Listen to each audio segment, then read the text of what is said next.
مصیبتیں دور ہونا شروع ہو جاتی ہیں، جنات نکلنا بھاگنا شروع کر دیتے ہیں۔ آؤ ایک چھلے کا واقعہ میں بھی آپ کو سناتا ہوں۔ ایک صحابی نے پیتل کا چھلا پہنا ہوا تھا۔ انگوٹھیاں پہننے والوں، مولوی صاحب تسی نہیں سمجھ دے، اے بابا بری سرکار دی دربار تو لے آیا سا، جدوں دی پائی بواسیر ہی مک گئی۔ جب سے یہ پتھر پہنا ہے بلڈ پریشر ختم۔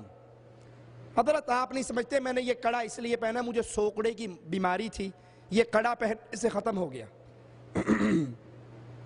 ارے پتھروں پہ امید لگانے والوں، عمر ابن خطاب حجر اسود کے سامنے آئے تھے، اس پتھر کو چومنے سے پہلے کہا تھا جانتا ہوں تو پتھر ہے، نفع اور نقصان تیرے ہاتھ میں، اس لیے چومتا ہوں، مصطفیٰ کو چومتے دیکھا تھا صلی اللہ علیہ وسلم، نفع نقصان تیرے ہاتھ میں نہیں ہے۔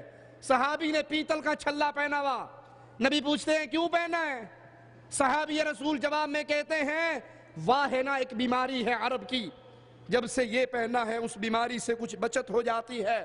فرمایا انزیہا فإنہا لا تزیدک الا وہنا، یہ کسی مولوی کی بات نہیں ہے۔ عقیق پہننے والوں، زمرد پہننے والوں، پتھر پہننے والوں، ان پتھروں پہ امیدیں لگانے والوں، گلے میں تعویذ ڈالنے والوں، ہاتھوں میں کنگن پہننے والوں، چھیڑ نہیں رہا ہوں، اللہ کا ڈر ہے، تمہیں جہنم کے عذاب سے ڈرا رہا ہوں، ہو سکتا ہے یہ شرک تمہیں جہنم کے کوٹڑی میں لے کر چلا جائے۔ یہ مولوی شیخ حضرت ملا پیر کی بات نہیں، یہ اس کی بات ہے جس کو بلال نے پیر مانا تھا، یہ اس کی بات ہے جس کو ابو بکر نے مرشد مانا تھا، یہ اس کی بات ہے جس کو فاروق نے اپنا امام مانا تھا، پھر فاروق اعظم بنے، صدیق اکبر بنے، بلال زمین پہ چلتے تھے جنت میں اس کی جوتیوں کی آواز آیا کرتی تھی۔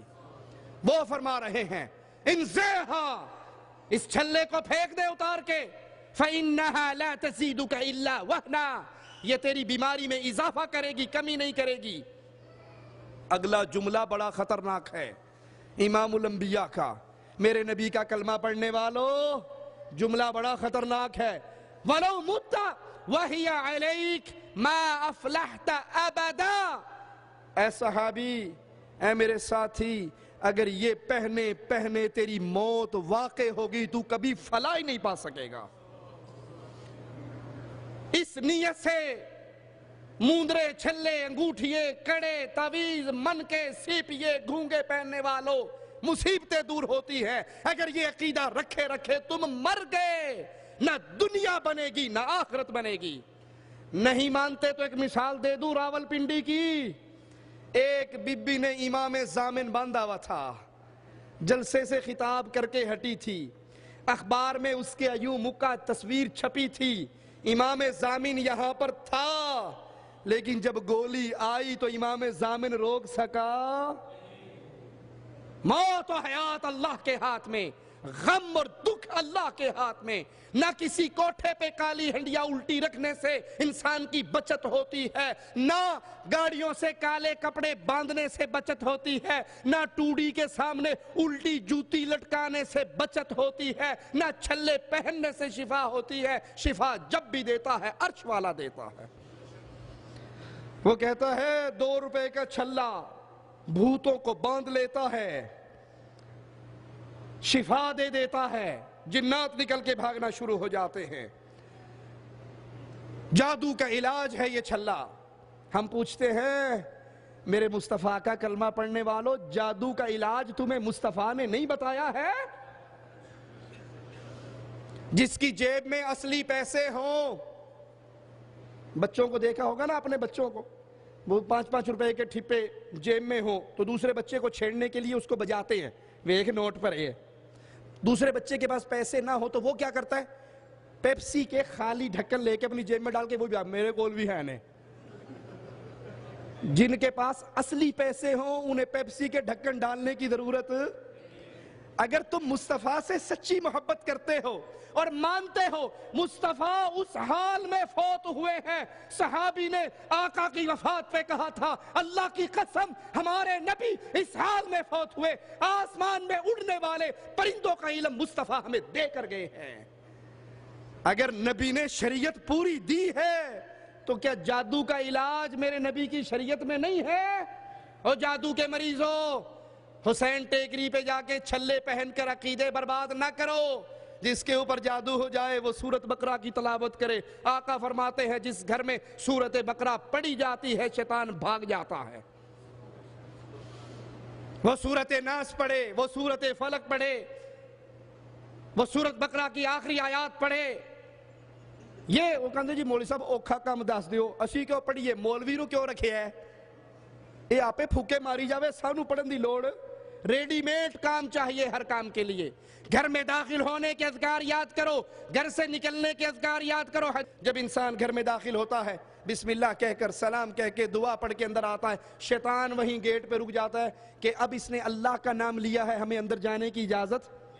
جب کھانا کھانے سے پہلے بسم اللہ پڑھ کے انسان کھانا شروع کرتا ہے شیطان ہاتھ روک لیتا ہے، اس کھانے میں ہمارا حصہ۔ جب بیگم کے پاس جاتے ہوئے بسم اللہ پڑھ کے دعا پڑھ کے اپنا کام شروع کرتا ہے شیطان رک جاتا ہے، یہاں بھی ہمارا حصہ۔ اور جب اندر جاتے ہوئے گالیاں دیتے ہوئے جاؤ، گانے گاتے ہوئے جاؤ، شیطان کہے گا آجو ایتھی ڈیرا لاواں گے۔ کھانا کھاتے ہوئے بھی بسم اللہ کی بجائے گالیاں دیتے ہوئے گانے گاتے ہوئے واہیات بکتے ہوئے شروع کرو، وہ کہے گا روٹی دا بندوبست بھی ہو گیا ہے۔ اور بیگم کے پاس جاتے ہوئے بھی چینل ڈش انٹینے کے بٹن دبا کے گندے سے گندا سین لا کے پھر بیگم کے پاس جاؤ گے، وہ کہے گا ہم اس کے اکیلے کی نہیں ہے، ساڈا بھی حصہ وچ ہی ہے۔ جادو سے بچانا ہے اپنے آپ کو، اپنے گھروں کو، مصطفیٰ کے فرمان پہ چلو۔ یہ کون سا طریقہ ہے کہ جادو کے علاج کے لیے حسین ٹیکری پہ آئے اور عورتیں حسین ٹیکری پہ عورتوں کی بھرمار ہے۔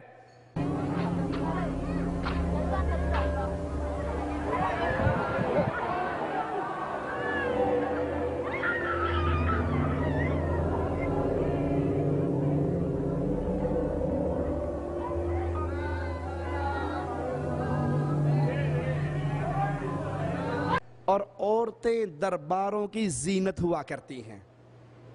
جس دربار پہ عورت نہ ہو وہ دربار آباد ہو سکتا؟ لوگ کہتے ہیں جی آپ نہیں سمجھتے ہوئے جو وہابی۔ دیکھو پیر صاحب کی کتنی بڑی کرامت ہے کہ لال شہباز قلندر کے دربار پہ سالانہ عرس میں ہزاروں لوگ شامل ہوتے ہیں، فلاں بابا جی کی قبر پہ ہزاروں لوگ جاتے ہیں۔ یہ پیر صاحب کی کرامت ہے۔ میں کہتا ہوں یہ پیر صاحب کی کرامت نہیں ہے، یہ بیویوں کی کرامت ہے۔ اللہ کے گھر میں اللہ سے ڈر کے ہی جملہ کہہ رہا ہوں۔ میرا چیلنج ہے جائیے کسی ایک دربار پہ میرے نسخے کو استعمال کر کے دیکھ لو، وہاں بین لگا دو کوئی عورت نہیں آئے گی، کوئی ملنگ بھی۔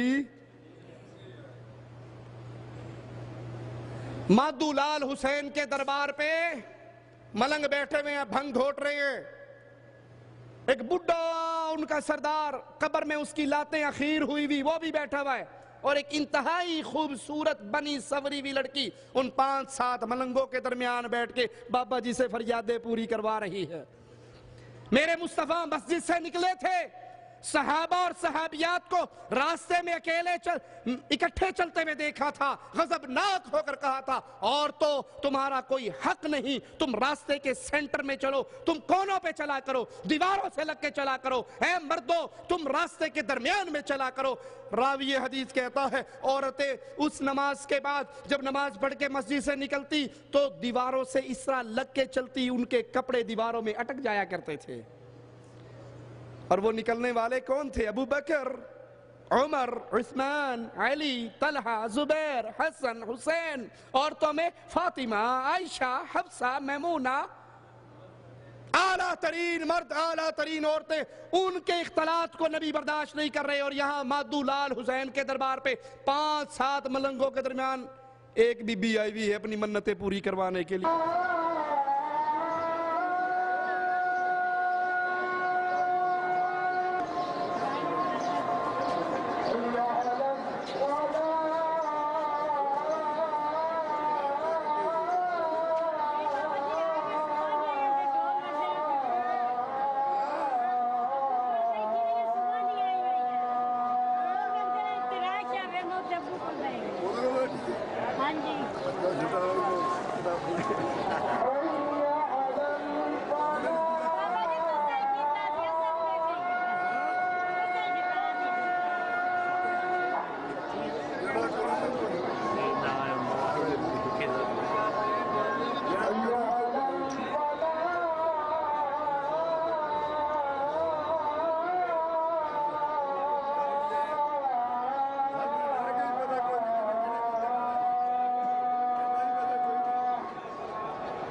گل کر مربی تھوڑا تمیز نہ آئی تیری ماں نہیں انہوں نے پھر مڑ کے تیرے سامنے تیری گل ہوئی کہ تو پھر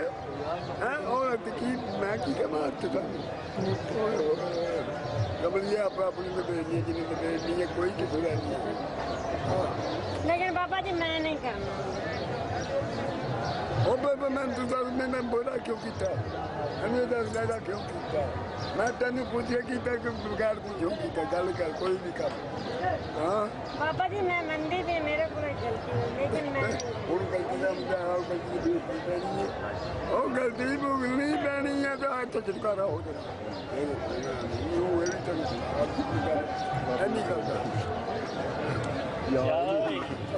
یہ تین گل دیکھی اور کوئی نہیں ہاں تھی کر بھی جاؤ جی پھر بھی سہ جانی ہے پھر بھی سانو پیڑا پی جاتا پھر کم تھوڑا کر دیں کسی کا بھی کوئی دنیا کا کم کر دیں چھوڑو میں ایسا سنوں ماں پیو نے میں کر دوں سب نال میری عادت ہے مہمان جوڑے گا شیطان توڑے گا ہے گل